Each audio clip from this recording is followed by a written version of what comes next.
안녕하세요. 저는 올해 62세가 되었습니다. 이제 어느덧 인생의 끝자락에 다다르고 있습니다. 요즘의 기준으로 62세도 아직 젊은 나이일지도 모르겠지만 하루가 다르게 스스로 늙어간다는 것을 느낀다. 몸이 힘들어지고 잔병치레가 잦아지며 몸이 아프지 않는 곳이 없다. 엊그제처럼 20살의 청춘이었던 것 같은데 시간이 어떻게 흘러가는지 모를 정도로 시간은 참 빠르게 흘러간다. 그 속에서 느낄 때마다 시간이 참 야속하다 생각하곤 한다.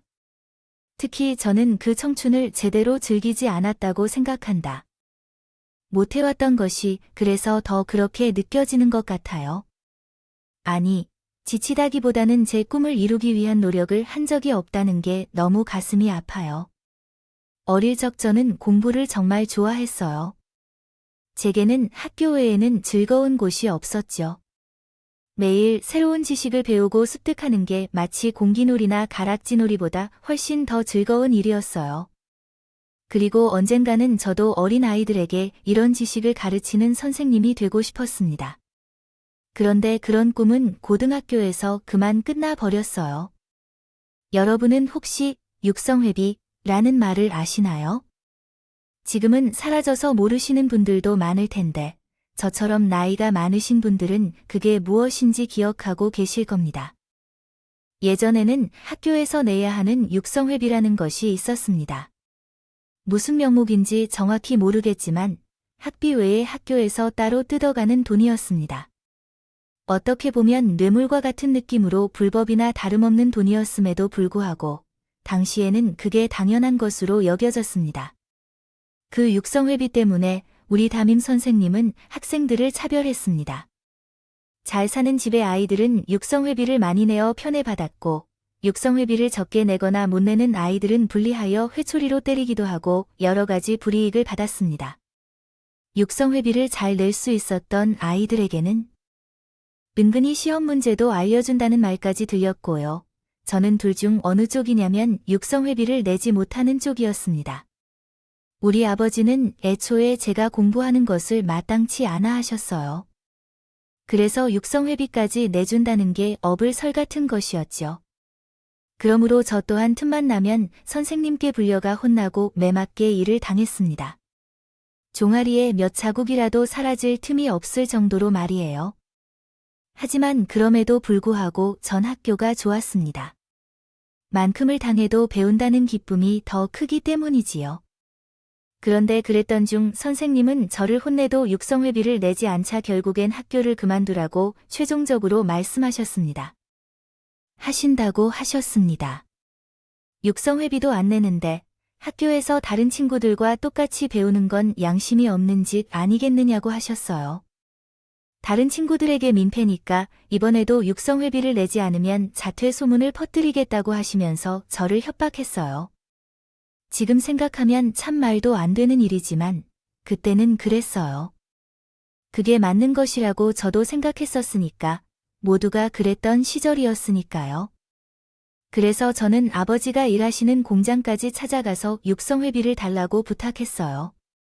하지만 아버지는 제가 그 말을 하자마자 본인이 드시던 주먹밥을 제게 던지시면서 이렇게 말씀하셨습니다. 여자가 공부는 무슨 얼어줄 걸, 공부야 뭐 학교를 그만두라고 했다고 안 다녀도 되는 거였어. 아, 잘 됐네. 기본 학비도 아쉽지만 그것 또한 아낄 수 있겠어요. 당장 학교를 그만둬야 한다는 얘기를 하면 너를 집에서 쫓겨날 것을 알아야 해요. 저는 육성회비를 물어볼 테니 학교를 다닐 수 있게 해달라며 울며불며 애원했지만 아버지는 결국 제가 자퇴하게 만들었습니다. 공부를 매우 좋아했었던 저에게 그 일은 매우 큰 상처가 되었고 그 후 삶에 어떤 목적이나 즐거움도 없이 살았던 것 같아요. 하나만큼은 목적보다는 다짐에 가까운데 나중에 아이를 낳는다면 그 아이만큼은 후회 없이 공부를 시킬 것을 다짐했죠. 물론 아이가 공부하기 싫어해도요. 억지로 공부를 시키려는 것은 아니었지만 하고 싶다고 한다면 제 힘이 닿는 것까지 모든 지원을 아끼지 않겠다고 다짐했습니다. 어차피 저희 꿈은 그렇게 끝이 났고 2호선은 21살에 시집을 가게 됩니다. 남편과 사랑을 해서 결혼한 것도 아니었어요. 배운 게 없고 가신 게 없던 제게는 거의 팔려가듯이 아버지의 강자로 시집에 가게 되었던 것뿐이었죠. 그렇게 난 결혼 생활이 시작되었지만 그곳에서 행복할 리는 없었습니다. 남편이 좋은 사람이었어도 마음이 갔을지 모를 일이었을 터인데 심지어 좋은 사람도 아니었으니까요. 남편은 전혀 제게 아껴주거나 사랑해주는 느낌을 한 번도 주지 않았어요. 그렇게 돈으로 죄를 산 듯한 하찮은 종을 대하듯 대했을 뿐이었습니다. 거기다가 결혼한 다음에 22살이란 어린 나이에 임신을 하게 되어 딸을 낳았고 다시 2년 뒤에는 아들을 낳았어요. 모두 모르는 상태로 저는 홀로 육아를 연이어 하느라 온몸이 지쳐갔어요. 그 시절엔 여자가 가사와 육아를 혼자 다시는 하느라고 힘들었죠.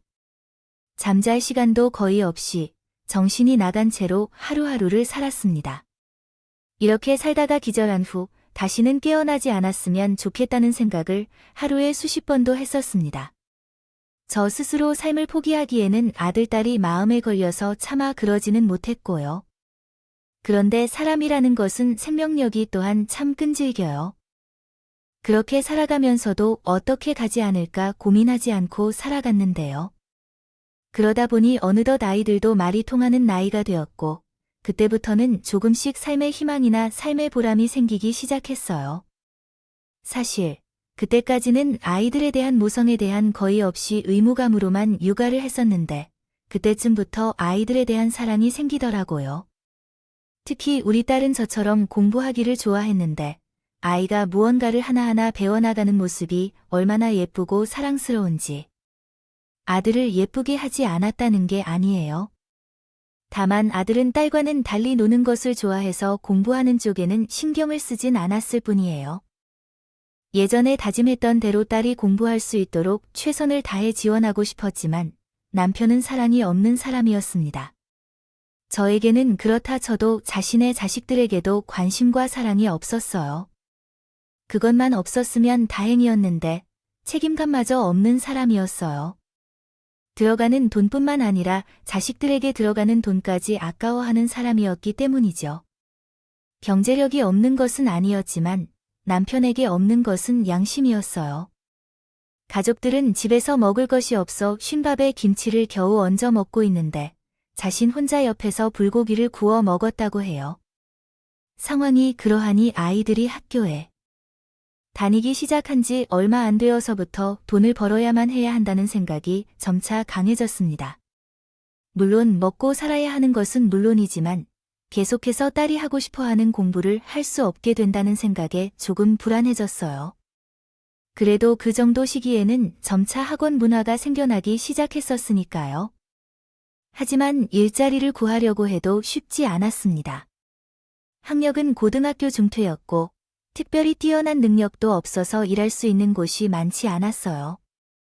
어렵게 반찬 가게나 음식점에서 서빙 일을 구해서 약간의 수익이 생겼을 뿐이었죠.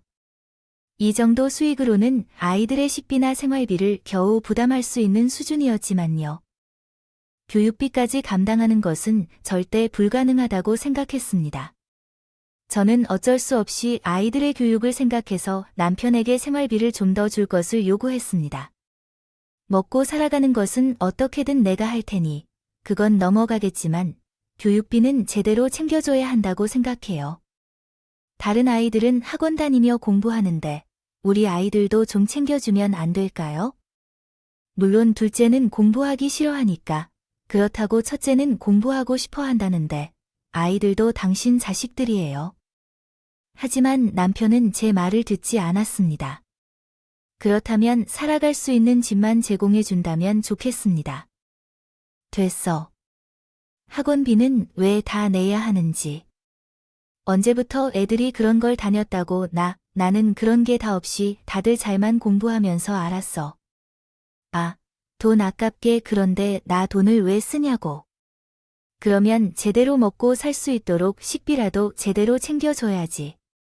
교육비는 내가 챙길 테니까. 밥이랑 김치 정도면 충분하지. 뭐가 더 필요한데 그런 거 먹고도 애들 잘만 컸는데. 잘 먹고 내가 여기저기 돌아다니면서 겨우 반찬 얻어서 키운 거야? 뭘 잘만 컸다는 거지? 밥이랑 김치 정도면 충분하다고. 당신은 왜 그러면 그렇게 안 먹는 거야? 혼자 소고기만 먹는 건데. 난 일하잖아. 일을 힘들게 하면서 돈 벌기 위해서 하는데. 당연히 먹여줘야 되는 거 아니야? 그리고 내가 돈 버는데 내 돈 쓰는 게 뭐가 문제야? 당신만 입이냐고. 아니 나는 그렇다 쳐도 세상의 자식들을 제대로 먹일 생각도 안 하는 아빠가 어디 있어? 다 그렇게 컸어. 애들도 어릴 때 고생을 해봐야 커서도 아끼고 잘 사는 거야. 어려서부터 좋은 거 먹고 살다 보면 사채만 버릴 줄 아는 거지. 도저히 대화는 통하지 않았습니다. 어떻게든 궤변을 늘어놓으며 절대 돈을 주지 못한다는 사람이었어요. 솔직히 이 사람과 살면서 100번이고 1000번이고 이혼을 하고 싶었지만 이때만큼 이혼하고 싶다는 생각이 강하게 들었던 것은 처음이었습니다. 어차피 애들도 아빠를 좋아하지 않았어요. 당연한 거겠죠. 한 번도 아빠한테서 사랑이라는 걸 받아본 적이 없는데 어떻게 좋아하겠습니까? 오히려 옆에서 혼자 맛있는 거 보는 것처럼 먹는데 아빠를 경멸했었죠. 무서우니까 티는 내지 않았지만 애들은 인사 외에는 아빠에게 한마디도 꺼내지 않을 정도였습니다. 하지만 지금 당장 이혼하면 어디서 살아야 할지 걱정에 실행할 수는 없었어요. 저야 그렇다 쳐도 우리 애들은 제대로 된 집에서 살기는 해야 하잖아요. 그래도 언제가 될지 모르겠지만 제가 돈을 잘 벌 능력이 갖춰지면 반드시 두 애들을 데리고 저 인간으로부터 떠날 겁니다. 칼해가며 꾹꾹 참았다. 결국 나는 나의 일하는 곳에서 사정을 사정하여 일하는 시간을 늘려서 딸의 학원비를 감당해냈다. 잠자는 시간조차 아껴가며 일을 해서 겨우겨우 마칠 수 있었고 시간이 지나면서 경력이 쌓이고 인정을 받으면서 좀 더 제대로 대우를 받으며 일했기 때문에 사정은 점차 나아지기도 했다. 그렇게 열심히 일한 덕분에 딸은 무사히 고3까지 열심히 공부를 하며 잘할 수 있었어요. 그러나 문제가 하나 있었죠. 대학이 다가올 무렵 필요한 것은 바로 대학 등록금이었습니다. 사실 대학 등록금도 어느 정도는 준비를 야금야금 해두었어요. 매달 조금씩 돈을 모아가면서 첫 대학 등록금만큼은 어떻게든 내야 했다. 가능한 한 많은 금액을 반환하기 위해 노력 중입니다. 고작 몇만 원뿐인 지금 국가장학금이나 학자금 대출 등 도움받을 수 있는 제도가 많은 것으로 보여지지만 딸이 입학할 당시에는 그런 제도가 제대로 마련되어 있지 않았어요. 어디를 가던 어찌 되던 우리가 마련해야만 했죠. 저는 이리저리 돌아다니며 돈을 빌리려 했지만 저와 같은 사람들 중에서 돈을 빌려줄 지인이 있었을까요? 다들 고생하며 살아가는 사람들 뿐이었는데 도저히 돈을 빌릴 만한 곳이 없어서 우리 딸을 대학에 보내지 못할까 봐 식은땀이 나고 마음이 무거웠어요. 그러한 상황에서 딸도 긴장을 많이 하게 된 것 같더군요. 열심히 공부해 꼭 좋은 대학에 합격했는데 돈 때문에 그곳에 다닐 수 없게 됐어요. 생겼으니까 제가 나름대로 결국 아버지께 도움을 요청했습니다. 평소에는 아버지를 인간 이하의 벌레만 못한 사람으로 생각하고 대화조차 안 하곤 했었는데 그런 도움을 요청하는 것은 정말 자존심을 상하게 했을 것 같아요.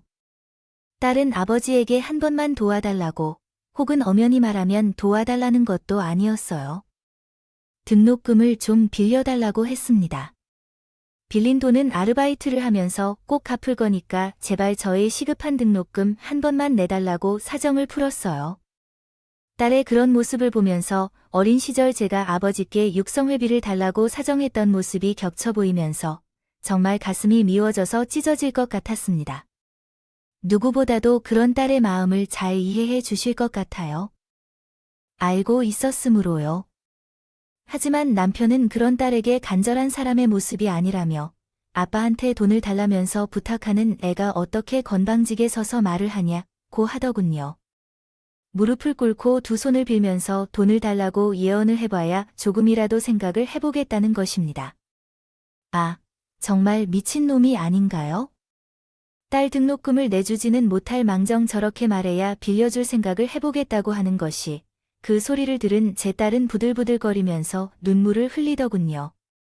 속으로 그렇게 할까 갈등하면서도 도저히 아빠한테 그렇게 못하겠다는 마음이 눈에 보였습니다. 사랑 한 번 제대로 못 받았던 아빠라는 생각도 들었어요. 존재에게 무릎을 꿇고 사정을 해야 한다는 것이 얼마나 비참한지 알겠죠. 전 그 모습을 보고 나면 심장이 아팠어요. 이딴 식으로 남편 머리 끄덕이를 잡고 난리를 쳤어요. 야, 새끼야. 너 그렇게 해도 아빠인 줄 아니니? 다리를 편하게 놀리는 것도 아니고 대학 등록금을 내라고 돈을 좀 부탁하는데 그것도 그냥 달라고 한 게 아니고 빌려달라는 거라니? 그딴 소리를 짓거리는 미친 놈 어디 있어? 그냥 죽자, 이 새끼야. 어디, 너랑 나 같이 죽자고.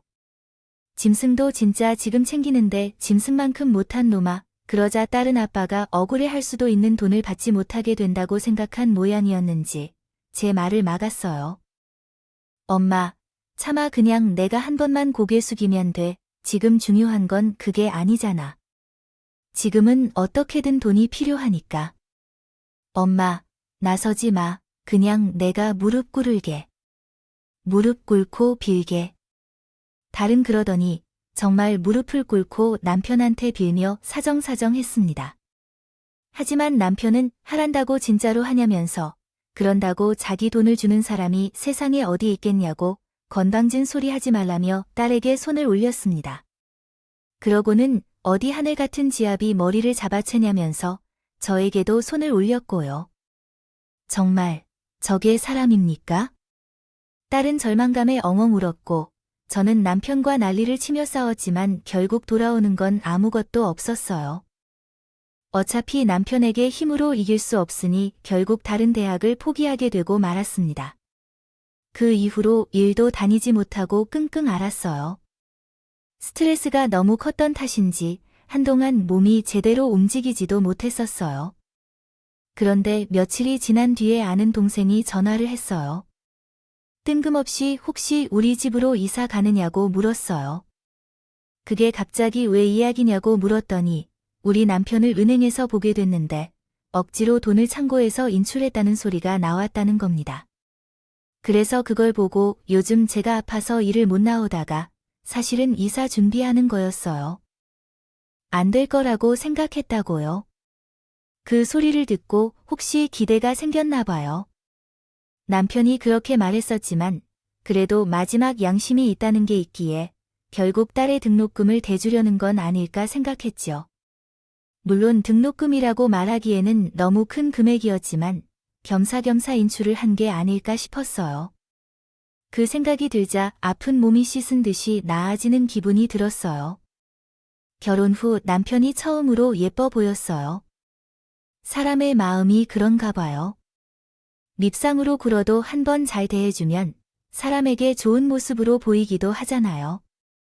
그래서 저는 자리에서 일어나려 했어요. 곧장 잘 보러 갔어요.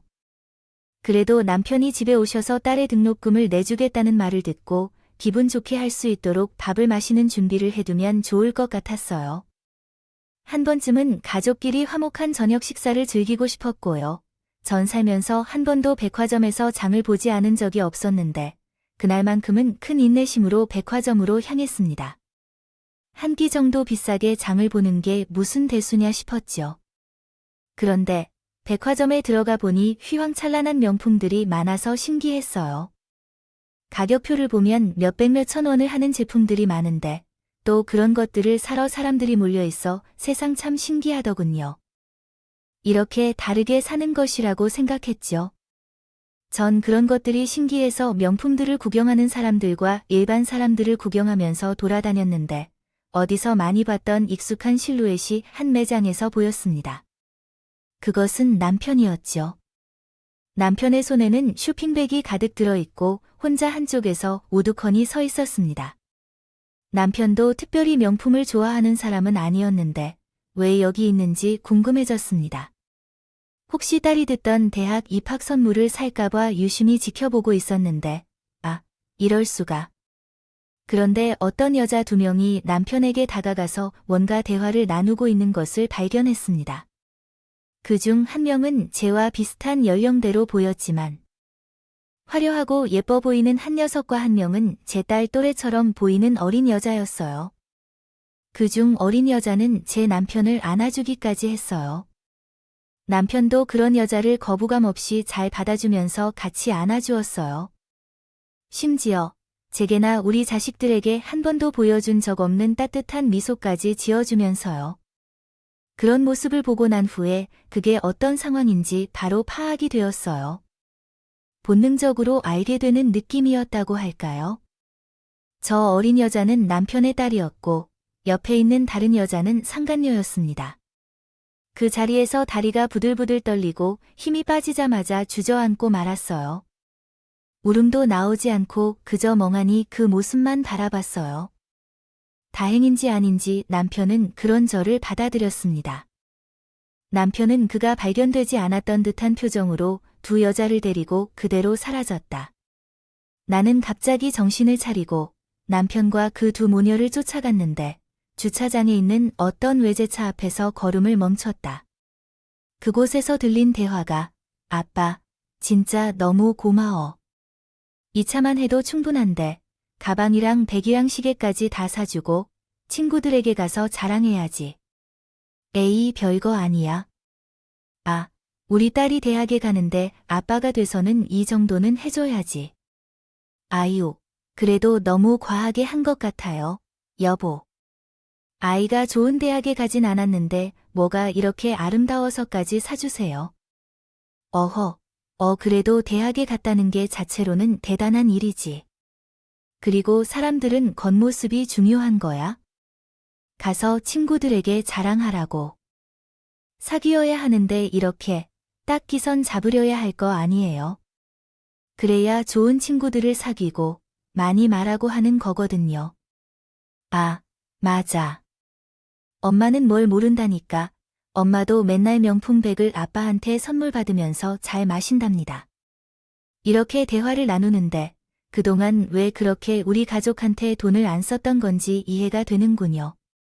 남편에게는 가족은 이쪽이 진짜였던 거고 우리 쪽은 가짜였던 거였어요. 저는 가족이 아니라 같이 살고 있는 짐덩어리 같은 느낌이에요. 혹은 그냥 하녀 같은 느낌이고요. 그렇다면 이어지는 대화는 더 충격적이었습니다. 그놈 아빠 그쪽 딸한테는 뭐 해줬어? 해주긴 뭘 해줘. 예쁜 구석이 제 엄마를 닮아서 한 군데도 없는데 정말 좋은 대학에 합격했다며. 나는 그래서 이번에 아빠가 그쪽 사람을 더 챙겨줄까 걱정했는데 왜 그렇게 걱정하냐고? 걔랑 가는 거지. 걔 어차피 아직 대학도 못 가서 눈금도 없거든. 그렇게 나를 바보로 보고 사정사정하더니 한 방에 거절했어. 진짜 나빠. 아빠는 가족으로 너희밖에 없다고 말했어. 조금만 더 일찍 엄마를 만났다면 우리가 지금쯤 함께 평범한 삶을 살고 있을 텐데. 왜 결혼 후에 너희 엄마를 만나게 됐는지. 그러면 이혼하고 우리 엄마랑 진짜 함께 살면 되지. 하지만 너희 엄마는 그러기 싫어했어. 그래도 이미 결혼을 했는데 자기만 이익을 취하기는 약간 싫었을 텐데. 나쁜 사람이 되는 건 아니라는 거죠. 그냥 지금처럼 따로 살면서 한 번씩 챙겨주기만 하면 충분하다고 하니 아이 아빠가 별 수가 있나요? 그런데 또 너희 엄마가 그렇게 착하고 생각 깊은 모습 때문에 아빠가 더 반한 것 같기도 하지만 어쩌면 그쪽 가족들은 빨리 병들거나 해서 사라지는 게 좋을 것 같은데요. 여보, 그건 너무한 거야. 아니, 그쪽만 없어도 우리가 들어가서 살면 되니까 좋은 건가 싶어요. 그때까지 멍하니 바라보면서 이게 꿈인지 현실인지 분간이 안 가 뒤처져 정신을 못 차리는 동안 남편의 입에서 전화 가족이 차라리 없어졌으면 좋겠다 는 말까지 나오자 그제 화가 순간적으로 폭발하던데 마침 근처에 강목 같은 게 하나 보이더군요. 아마 백화점 어딘가에서 공사하는데 사용되고 남은 자재 중 하나가 있던 것일 겁니다. 그것을 들고 3명이 있는 차 앞으로 곧장 갔습니다. 당신은 여기서 어떻게 이런 상황에 처한 것인가요? 아니, 사람들이 어떻게 이렇게 행동할 수 있는지 이해가 안 돼요. 이제까지 몇십 년을 살아온 나로서는 정말 이해할 수 없어요. 오늘은 정말 내가 죽고 내가 살자는 생각했어. 이후 백화점 주차장에서는 무언가가 부서지고 깨지는 소리와 한 여성의 비명소리가 한동안 이어졌어요. 나는 강목을 사용해 다른 차들을 힘껏 내리쳤어요. 유리창을 깨뜨리고 차량들을 부수고 넘겼어요. 강목이 부러질 때까지 차를 계속 망가뜨렸어요. 남편은 저를 말리려고 했지만 그런 남편에게도 막 휘두르자 더는 다가오지도 못하더군요. 그러다가 어느 순간 강목이 부러졌는데 그때야 씩씩하게 대면하며 주위를 둘러보기 시작했어요. 사람들이 저를 동그랗게 둘러싼 후 입을 다물고 구경하고 있었어요. 수근덕수근덕대는 사람들의 모습들이 다 저를 비난하고 있는 것 같았어요. 아마 미친 사람이라고 하며 욕을 했을 테고 얼굴이 벌거진 채로 그 자리를 도망칠 듯이 뛰쳐나왔습니다. 나를 그냥 미친 사람처럼 쳐다보는 사람들의 시선이 감당되지 않았어요. 내가 무슨 잘못을 했다고, 그들이 뭘 안다고 나를 그런 눈으로 보는 걸까요? 쳐다보는 것일까? 내가 그리고 우리 아들, 딸이 얼마나 힘들게 살아왔는지를 생각하며 세월을 보내고 있는데, 그런데 순간 남편에 대한 섬진강이 돌더군요. 정작 중요한 건 남편이었는데 애꽁물을 망가뜨리고 했던 일에 대해 후회하게 되었어요. 아마도 무의식적으로 딸에게 돌아가야 하는 야무진 심정이 그 차로 대신된다고 생각해서 그 차를 부숴버리려고 한 것 같았어요. 그 후에는 집으로 돌아와서 차분하게 생각하기 시작했어요. 이제 어떻게 해야 할지, 남편을 어떻게 대해야 할지, 앞으로 어떻게 살아가야 할지 머릿속으로 생각하고 있었죠. 그런데 잠시 후에 남편이 집으로 들어왔습니다. 제가 기대했던 것은 들어오자마자 죄송하다고 사과를 청하는 모습이었지만 남편은 전혀 다른 행동을 취했습니다. 이게 뭐지? 이건 무슨 짓이야? 그게 얼마인데? 하면서 화를 내고 계셨습니다. 사과를 해도 소용없다. 모자를 판 국에 화를 내고 있는 건 아니겠지? 정상인이야? 너는 그저 미친 것뿐이야. 이제 바로 이혼해. 차 손해배상까지 청구할 테니 알아줘. 얼마나 값어치인데? 내가 착한 사람이라서 그런데도 너와 함께 살아왔었는데 아무것도 감사해주지 않는 사람이야. 그래요. 앞으로 어떻게 될지 볼게요. 차 손해배상이 얼마나 나올지 지금 상상도 못하고 있어요. 너와 같은 사람은 평생이라도 갚지 못할 것 같아. 어떤 상황에서도 그런 말이 나오는지 한번 알아보죠. 그 후 이혼 소송이 진행됐는데 저는 진술했습니다.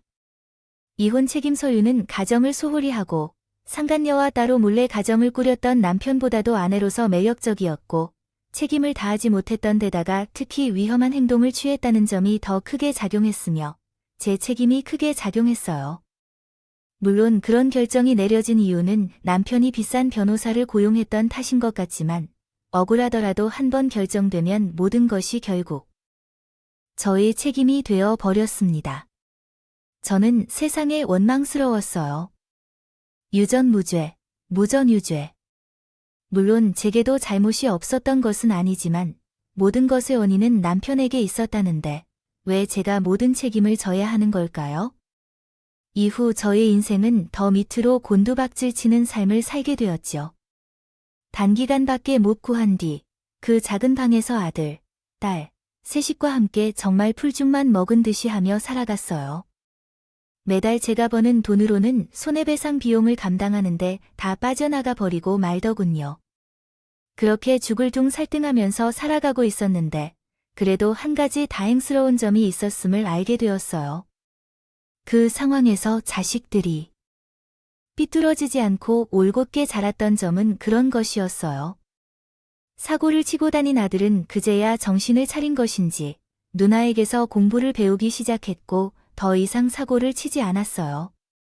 딸은 독서실 총무 및 편의점 알바를 하면서 재수 생활을 했었는데 현역으로 합격한 대학은 이전 학교보다 낮은 대학이었지만 장학금 지원으로 4년간 대학에 입학할 수 있었고 그동안 대학에서 수업을 들으면서 사법고시 준비도 했습니다. 아마도 변호사 한 명 때문에 엄마와 아빠의 상황이 역전된 것이 무척이나 억울했던 듯해요. 우리 세 사람은 그때 매우 힘들게 살았어요.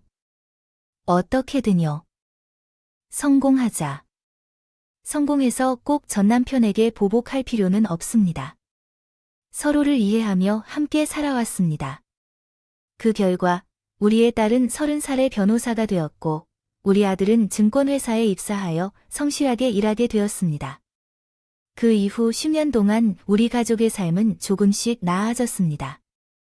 처음에는 단칸방에서 살았지만 이제는 방 2개짜리 집에서 거실이 있는 집으로 이사했고 마침내 방 3개가 있는 아파트로 살게 되었습니다. 이전에 전 남편과 함께 살던 집보다 더 좋은 집으로 이사할 수 있었어요. 이제는 고층 아파트에 입주하여 야경을 감상하며 우리 가족은 함께 있습니다. 감격에 휩싸여 서로 울고 웃고 난리도 아니었습니다. 이 모습을 그 인간 쓰레기에게도 꼭 보여줘야 하는데 하며 뒷담화를 1시간 내내 하고 분풀이도 했습니다. 그 날이야말로 제 인생 최고의 순간이었던 것 같아요.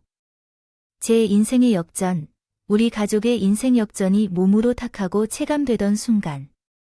드디어 모든 불행은 끝이 났고 행복만이 남았다는 것을 알게 되는 그런 최고의 순간이었죠. 그렇게 살아오다 보니 어느덧 전 남편과의 기억은 점차 잊혀가고 있었습니다. 지금의 행복 앞에서 과거의 불행은 아주 가벼운 것에 불과하다고요. 그런데 1년 전 하늘은 저희 가족에게 그 가벼운 것조차 모두 날려버리고 싶었던 건지 일생일대의 기회를 저희한테 주더군요. 그것은 바로 딸 앞으로 고소를 당해 사건이 진행되던 중 피의자 신분으로 있었던 전 남편이었던 쓰레기였어요. 이 쓰레기는 참 환갑의 나이에도 불구하고 여전히 인간다운 모습이 아니더군요. 60대가 넘은 나이에 젊은 여자에게 껄떡대다가 고소를 당한 거였어요. 심지어 사귄 여자와 결혼하고 있는 상황에서라니요. 어떻게 사람이 그토록 변함없이 행동할 수 있는지 참 대단합니다. 이 쓰레기는 제 딸의 검사로 들었다가 제발 기소를 하지 말라고 사정을 했다고 하더군요. 게다가 상간녀였던 여자까지 집으로 찾아와서 매달리고 사정을 했는데 어떻게 보면 기분이 나쁘고 안 되는 생각이 들기도 했습니다. 그의 행동은 후회합니다. 다른 여자에게 굴욕적인 상황을 만들어서 남편을 살려달라고 다른 사람에게 빌어야 했다는 사실에 대해 설명하고 있습니다. 예전에는 그런 행동을 절대 하지 않겠다고 생각했을 것이라고 언급하면서도 현재는 더 관대한 태도를 취하고 있다고 말하고 있습니다. 그럼에도 불구하고 충동적이고 비난 없이 이상한 행동을 넘겼습니다. 과거에는 용서가 될 수 없었지만 지금은 그에게 용서할 수 있을 정도의 여유가 있다고 조사하였습니다.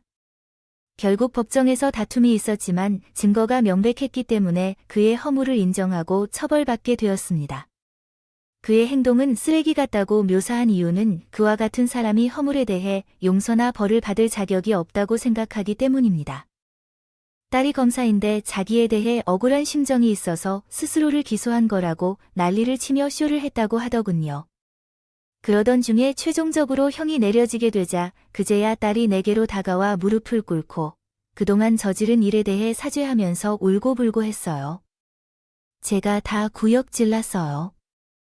하지만 뭐 그런다고 달라지는 게 있나요?